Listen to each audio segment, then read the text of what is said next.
Que a graça, a paz e o conhecimento de Cristo Jesus nos sejam multiplicados nesse dia. Eu sou Marcelo Paiva e você está no canal Uma Semente para as Nações.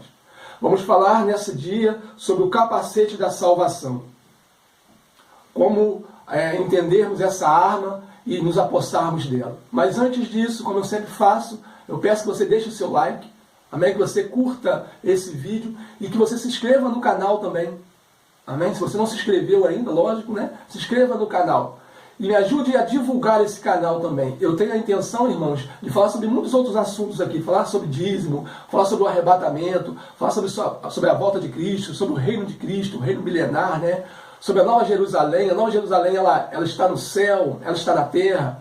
Nós vamos passar a eternidade no céu ou a eternidade na terra. O inferno existe, não existe. A condenação ela é eterna. Ou, enfim, nós vamos falar sobre tantas coisas que temos para falar aqui, sobre batismo, sobre tantas coisas, mas para isso eu preciso que você me ajude na divulgação desse canal, para que outras vidas sejam alcançadas com essa palavra. Amém? Eu sei que há muitos atalaias de Deus anunciando o Evangelho, eu sou apenas mais um. Né? Como o nome do meu canal diz, eu sou apenas uma semente. Amém? Mas a intenção é que, por intermédio desses vídeos também, muitas outras vidas sejam alcançadas com essa semente. A semente é Cristo. Amém? Cristo é a semente para todas as nações. Então vamos falar sobre o capacete da salvação. Efésios capítulo 6, verso 17. A primeira parte diz assim: usai igualmente o capacete da salvação. O capacete da salvação e a espada do Espírito, que é a palavra de Deus. Usar igualmente o capacete da salvação. Igualmente porque, diz Paulo, pelo contexto, amém? Nós aprendemos aqui. Igualmente porque eu preciso revestir a couraça da justiça, o cinturão da verdade, as sandálias do Evangelho, tomar posse do escudo da fé e, de igual modo, o capacete da salvação. Nós aprendemos ontem no encontro de adoradores, né, o nosso encontro de adoradores, nós aprendemos ontem que na primeira aliança, o sumo sacerdote, o homem que representava a nação de Israel, o povo judeu, entrava no Santo dos Santos uma vez por ano, para fazer expiação pelo pecado do povo e do seu próprio pecado. Então ele entrava uma vez por ano ali e havia todo aquele ritual. Mas era um lugar, ou seja, o sumo sacerdote fazendo isso, ele trazia a mensagem que o Santo dos Santos, antes da morte do Senhor Jesus, era um lugar de visitação. O lugar santíssimo era um lugar de visitação pelo homem. Mas depois da morte de Cristo, quando ele morre e entrega o seu espírito, a palavra diz que o véu do templo foi rasgado de cima a baixo.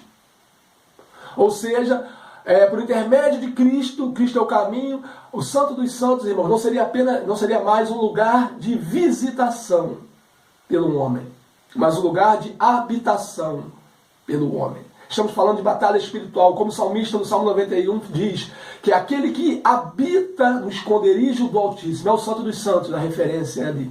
Ele se refere ao Santo dos Santos.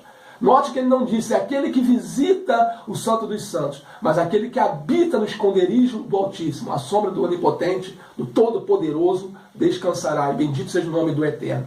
Então nós aprendemos ontem que nós precisamos viver no mundo espiritual, agir e atuar no mundo espiritual, não visitar o mundo espiritual. Que o combate, a batalha começa no mundo espiritual. Os principados e potestades, eles habitam no mundo espiritual, no mundo celestial. Nas regiões celestiais, como diz o apóstolo Paulo. Mas Paulo diz que nós já estamos assentados com Cristo nas regiões celestiais. Ou seja, o nosso combate é nas regiões celestiais. Por isso nós não somos mais seres apenas naturais, mas seres também espirituais. Nos foi dada a natureza de Cristo. Nos tornamos seres espirituais. Então, nós temos que atuar no mundo espiritual, não visitar no mundo espiritual. É um fato, quando as pessoas vão orar, tem o hábito de falar, Senhor, entrando em sua presença e começam a orar.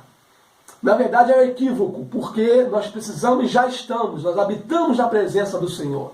Nós não entramos e saímos, nós habitamos na presença do Senhor. A presença do Senhor está em todos os lugares, Ele é onipresente. E bendito seja o nome dEle por isso. Então Paulo fala que nós temos que tomar o capacete da salvação. Porque essa arma é a única arma que vai guardar a sua mente de ataques satânicos, de ataques malignos, de vãs filosofias, de mentiras, de fábulas, de engano, de coisas que parecem ser verdade, mas quando você vai buscar base na palavra, você não vai encontrar, porque são vãs filosofias. É muito interessante que toda seita, para ter a sua fé em pé, manter a sua fé em pé, ela tem que descartar as escrituras. Toda seita é assim. A fé dela não está apenas nas escrituras sagradas. Tem sempre algo que acrescenta, né, que acompanha as escrituras sagradas. E há muitos que defendem que a Bíblia não é a palavra de Deus, mas que a Bíblia contém a palavra de Deus. Isso é um equívoco, porque o apóstolo Paulo fala que toda a escritura é inspirada por Deus. Toda palavra é a palavra de Deus. Amém? Então, o apóstolo Paulo diz que a salvação que vem por intermédio de Cristo, a salvação que Cristo dá ao pecador, a salvação que Cristo concede àquele que se arrepende e confessa Jesus como seu Senhor e Salvador e vive uma vida de retidão na presença do Senhor, esse é dada a salvação a ele e a sua mente passa a ser governada pelo governo do reino de Deus. Aquele que é nascido de novo passa a ter a mente de Cristo, como o apóstolo Paulo diz, pensar nas coisas que são de cima e não nas que são de baixo. A salvação nos dá a capacidade de guardarmos as nossas mentes de ataques malignos. E só a salvação pode fazer isso. A nossa mente é o campo desejado. Não somente pelo inimigo, mas por Deus também. Deus deseja com que a nossa mente seja de fato a mente de Cristo. Tenha um entendimento das suas verdades que estavam ocultas há gerações, irmãos. Gerações e gerações que passaram antes da ressurreição de Cristo, que passaram por essa terra antes da ressurreição de Cristo, não tiveram capacidade de compreender o que a igreja tem capacidade de compreender hoje. A palavra diz que somente os profetas conseguiam compreender e interpretar a vontade de Deus corretamente. Com exceção dos profetas, ninguém mais conseguia entender a vontade de Deus corretamente. Mas quando Jesus vem, morre no Calvário, ressuscita e derrama o seu Espírito sobre toda a carne que nele crê, a compreensão do ser humano passa a ser aberta. O ser humano passa a enxergar aquilo que estava oculto. O que era, como Paulo diz, o mistério que estava oculto passa a ser revelado aos filhos de Deus. E Satanás, com os ataques dele, com essas flechas inflamadas, o desejo dele, em primeiro lugar, é fazer com que você não compreenda essas verdades. Que você não descubra essas verdades, que essas verdades não sejam reveladas a você. Porque nós aprendemos aqui, porque Satanás ele vai governar sobre a ignorância do ser humano, sobre a ignorância do povo de Deus. O profeta diz, se não me engano, o profeta Oséias diz, o meu povo perece por lhes faltar o conhecimento. Conhecimento ali, irmãos, perecer, a expressão perecer ali é morte. O meu povo experimenta a morte, o meu povo morre, experimenta a morte por não conhecer a verdade, por falta do conhecimento da verdade. E a palavra diz que o inimigo, né, vem para matar, roubar e destruir. Embora seja o contexto ali, está falando de líderes religiosos, que tem o poder de matar o entendimento do Filho de Deus com falsos ensinos, se refere também a Satanás, né? Todo aquele que sair desse lugar de segurança, que é a habitação dos santos, se torna presa fácil para ele. Então, Satanás ele controla o ser humano na sua ignorância. A palavra ignorância significa ausência do conhecimento. Satanás vai governar o Filho de Deus na ignorância. E a salvação de Cristo tem o poder de guardar nossa mente para que isso não aconteça, meus irmãos. A salvação de Cristo vai te dar acesso às Escrituras Sagradas, à compreensão das Escrituras Sagradas. A salvação vai fazer com que a sua mente alcance aquilo que estava oculto a mentes passadas. Porque o Espírito do Senhor vai fazer isso em você. O Espírito do Senhor vai te fazer, como Jesus na sua oração disse, que o Espírito do Senhor, Paracletos, iria nos guiar e irá nos guiar em toda a verdade. Em toda a verdade. Não engano, em toda a verdade. Ele nos conduzirá em toda a verdade. Bendito seja o nome do Senhor. Então a nossa mente é o campo de batalha. Muitos crentes, como eu falei aqui no vídeo passado, a diferença de opressão para possessão é que a possessão é algo interno. Eu expliquei isso aqui no primeiro vídeo. E a opressão é algo externo. Ele te controla de fora para dentro. Ele te controla gerando dentro da sua mente informações que ele quer que você tenha. Entendimento equivocado que ele quer que você tenha. Eu vou dar um exemplo muito simples. As flechas que Paulo diz aqui, no sentido de atingir a sua mente, por isso você precisa ter a salvação como uma arma, como um capacete. A salvação vai guardar a sua mente. A salvação vai fazer com que você tenha uma proteção sobre a sua mente. Paulo diz que, apenas só para você entender aqui, é mais ou menos assim, é como se você estivesse em frente ao espelho, e você se olhando ao espelho e de repente vem aquele pensamento sobre a sua mente assim: você está gorda, ou você está magro, ou você está feio, ou olha como você está gordo, né? Olha como eu sou gorda, olha como eu sou feio, olha como eu sou isso, como eu sou aquilo. E aí isso são ataques do maligno. E aí se você não está revestido na sua mente, você vai, a princípio é uma informação que ele está te dando, te orientando, te sugerindo. Aí você, por você não estar armado, né, revestido na sua mente, você vai tomar aquele pensamento para você. E aquele pensamento entra dentro do seu entendimento. Uma vez que você aceitou aquele pensamento passa a se tornar um sentimento. E uma vez se tornado sentimento, irmãos, você foi ferido pelo ataque do maligno. Ele alcançou o objetivo dele com esses ataques. Ele conseguiu fazer com que uma sugestão se tornasse verdade para você. E por se tornar verdade para você, se tornou em um sentimento. Foi assim com Eva, ele sugeriu a Eva, e foi assim com o Senhor Jesus também, sugerindo o Senhor Jesus também. Sempre foi assim, com todos os homens de Deus. Ele lança pensamentos contrários. Pensamentos contrários à salvação. E você só tem a compreensão disso se você for uma pessoa salva, se você for uma pessoa, na verdade, revestida com a salvação. Tiver salvação sobre a sua mente. Pensar na salvação o tempo todo. Não só pensar na salvação o tempo todo, mas compreender. Essa é a mensagem aqui em Paulo. Compreender a salvação. Alcançar no seu entendimento a salvação. Bendito seja o nome do Eterno. Quando você compreende a salvação de Cristo, isso passa a ser uma fortaleza na sua mente. Satanás não tem como penetrar a sua mente. Ele vai continuar tentando, porque ele é um tentador. Mas ele não vai ter felicidade, não vai ser feliz, ele não vai ter vitória nisso, se você estiver revestido. Ele lança as suas mentiras, ele lança as suas condenações na sua mente. E se você obtém aquelas mentiras como verdade, aquilo se torna um sentimento. Nós não vivemos por sentimento, nós vivemos pela fé. O justo viverá pela fé. Então eu quero falar com vocês aqui 5 coisas que essa arma produz em nós. Amém? A salvação de Cristo, ela produz em nós 5 coisas, 6 coisas. Primeiro, a salvação de Cristo, ela produz em nós a regeneração. A salvação de Cristo produz em nós a regeneração. Ou seja, nós nos tornamos filhos de Deus. A regeneração fala da adoção. Quando nos tornamos filhos de Deus. Então todo aquele que tem a compreensão que ele não é mais uma criatura, mas sim um filho de Deus, a mente dele está guardada. Porque se você entender que você é um filho de Deus agora, você vai entender que os pensamentos que você tem que ser pensamentos semelhantes aos pensamentos que Cristo tem. Por quê? Porque foi nos dado a mente de Cristo. Foi nos dada a capacidade de pensarmos como Cristo. Cristo é um homem perfeito. Amém? Sabemos que Cristo é Deus, mas no seu ministério terreno aqui, nos seus 33 anos e meio, que ele andou nessa terra aqui, ele se tornou homem. Né? É o que nós chamamos de Emanuel, é o Deus conosco, um homem perfeito.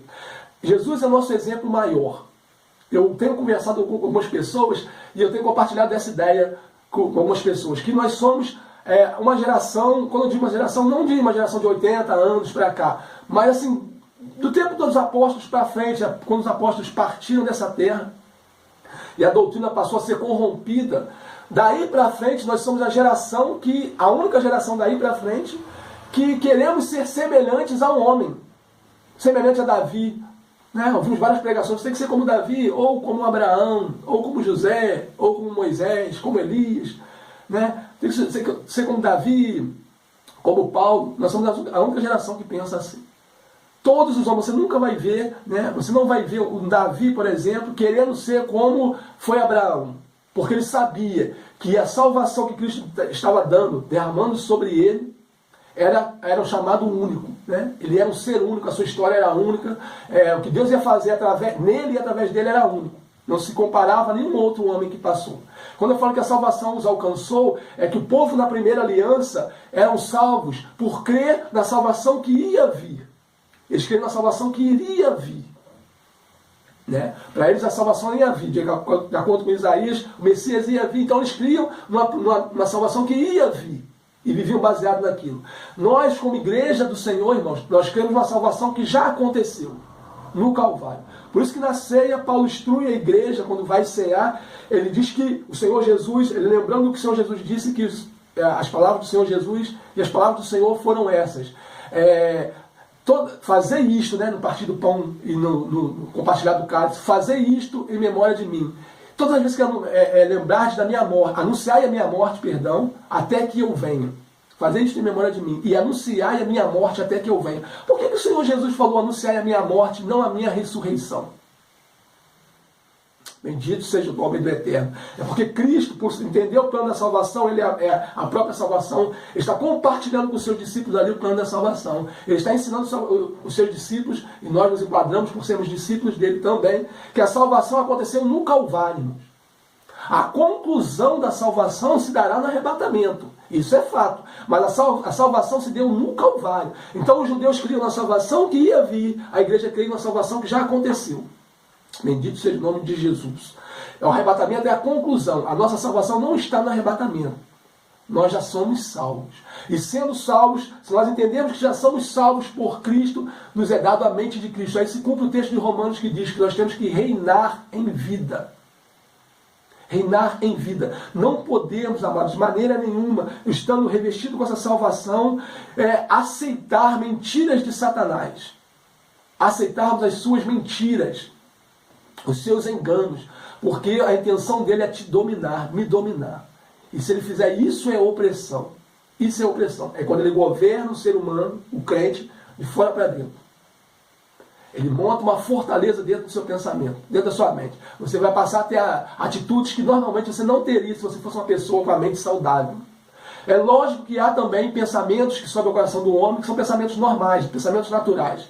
E até pensamentos carnais. Mas eu estou falando de pensamentos que você entender, são pensamentos que o tempo todo, né, é algo que fica o tempo todo na sua mente, constantemente. Exemplo, de repente, você é uma pessoa que pensa em sexo o tempo todo. Ou você é uma pessoa que pensa em dinheiro o tempo todo. Ou você é uma pessoa que pensa em mentir o tempo todo. Em passar as pessoas para trás o tempo todo. Em levar vantagem o tempo todo. E estou se tratando de pessoas salvas. Amém, irmão? De pessoas que julgam, que fazem fofoca o tempo todo. E isso são ataques malignos. O Satanás já conseguiu fazer dentro da sua mente um campo de batalha. A palavra diz que nós temos que tomar posse do capacete da salvação para que ninguém roube a nossa coroa. O Senhor diz em Apocalipse, guarda o que tem, para que ninguém tome a sua coroa. Coroa fala de governo, né? De governo na mente. A coroa ela está sobre a mente. Ou seja, é Cristo reinar, porque Cristo é o Rei dos Reis, né? Ele é coroado com muitas coroas. Só Ele é digno de louvor. E Ele deposita a coroa dele em você também. Né? Ou seja, o governo de Cristo está sobre a sua mente. Então, quando você guarda a sua coroa, quando você guarda os pensamentos corretos, o apóstolo Paulo fala que a salvação nos dá a pensar nas coisas que são de cima. E eu quero finalizar com isso para que não seja um vídeo muito extenso. Primeira carta aos Coríntios, no capítulo 2, verso 16, diz assim a Escritura. O apóstolo Paulo é usado pelo Espírito Santo aqui, pelo Senhor Espírito Santo, para nos instruir nisso. Quem jamais conheceu a mente do Senhor, para que possa instruí-lo? Então Paulo faz uma pergunta aqui. Quem já conheceu a mente do Senhor para instruí-lo? Né? Para aconselhar.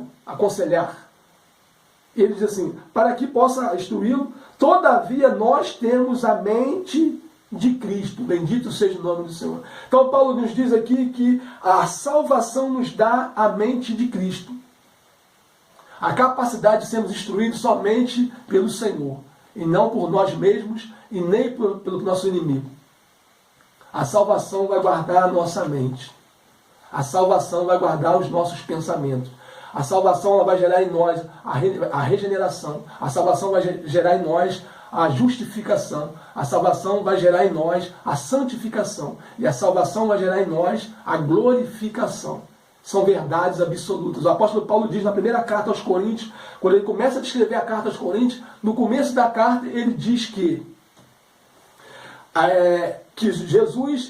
o Senhor Jesus era poderoso para apresentar aquela igreja ali incontaminável, perfeita, santa, no dia da sua vinda. Ele começa falando isso, que o Senhor Jesus é poderoso. Isso é a salvação de Cristo, irmãos. Isso é a arma que Paulo escreve aqui em Efésios 6. Que a salvação de Cristo, iria nos apresentar e vai nos apresentar perfeitos na sua vinda. Não por méritos nossos, por méritos dele. Não por méritos da santificação, mas por mérito da glorificação. Aí quando ele continua descrevendo a igreja, você vai entender que é uma igreja carnal. Uma igreja completamente carnal. Talvez se nós olhássemos para essa igreja de Corinto, se nós fizéssemos parte da igreja de Corinto, talvez iríamos condenar essa igreja pela sua prática. Mas Paulo começa dizendo assim, que o Senhor Jesus, a salvação que vem por Cristo, ia apresentar essa igreja, no grande dia, ia apresentar cada um deles ali santos, perfeitos, incontaminados, para a glória do Senhor. Que você se revista dessa verdade.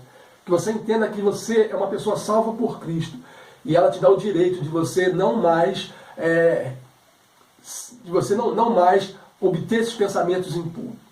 Se você, porventura, nesse dia, eu falei alguma coisa aqui que você disse, Marcelo, eu acho, minha mente funciona exatamente como você falou aqui. Há pensamentos que o tempo todo ficam na minha mente, sugestões de suicídio, né, desânimo, palavras contrárias, eu mesmo dizendo para mim mesmo que eu não vou vencer, que eu não sou capaz, que eu não posso fazer tal coisa. São pensamentos, não são seus pensamentos, e não são os pensamentos de Cristo para com você. A palavra diz que Deus falando, nosso Pai falando, eu é que sei os pensamentos que tenho sobre vós, pensamentos de paz e não de mal, para vos dar o fim que desejais. Então me invocareis, passarás a orar a mim, e eu vos ouvirei. Serei achado de vós, diz o Senhor, e farei mudar a vossa sorte. Bendito seja o nome do Eterno por essa palavra. Deus é que sabe os pensamentos que tem sobre nós, e são pensamentos de paz e não de mal, porque nós fomos salvos pelo sangue do seu Filho. Que a salvação de Cristo guarde a sua mente nesse dia. Que a salvação de Cristo venha trazer paz no seu coração. Que em nome de Jesus você perca o medo, que caia por terra nesse dia o medo de morte, de morrer. O Filho de Deus não morre, o Filho de Deus descansa. O Filho de Deus descansa. O Filho de Deus, por intermédio da salvação, nós somos agora imortais. Não eternos no sentido de não temos um princípio. Nós temos um princípio, mas nós não temos mais fim. Que você descanse nisso. Que todo aquele que morreu em Cristo, seu familiar, algum parente seu que morreu em Cristo, e você sabe, ter colocado saudades na sua mente, colocado informações que você nunca mais vai ver essa pessoa, é uma mentira. Um dia nós vamos nos encontrar e vamos nos reconhecer. E grande será esse dia para a glória do Eterno. Amém? Que o Senhor te abençoe e te guarde. No próximo vídeo nós vamos falar sobre a espada do Espírito. Vai ser a primeira ministração a qual nós vamos usar a arma de ataque. Até então, todas as armas que trabalhamos aqui foram armas de defesa. Armas que vai fazer com que nós venhamos defender, vai nos fazer permanecer no lugar que é Cristo. Essa habitação dos santos, como eu falei, o santo dos santos. Amém? Mas no próximo vídeo nós vamos aprender a guerrear, a atacar com a espada. Que você esteja compartilhando esse vídeo, que você esteja sendo revestido, né? Que você esteja sendo abençoado por esse vídeo, e que esse vídeo, essa ministração aqui, jogue por terra tudo aquilo que estava oculto ao seu entendimento. Que toda fortaleza do inimigo na sua mente caia por terra nesse dia. Que toda corrente que te amarrava, toda prisão espiritual que te aprisionava, tudo aquilo que te limitava, que te travava, caia por terra nessa hora, no nome de Jesus, pela salvação que sobre nós está. Compartilhe esse vídeo, amém, no seu Facebook, no seu WhatsApp, nas redes sociais. Me ajuda a fazer com que esse canal venha crescer, para a glória do Senhor. Eu abençoo vocês e até o próximo vídeo, querendo o Eterno. Amém, meus irmãos.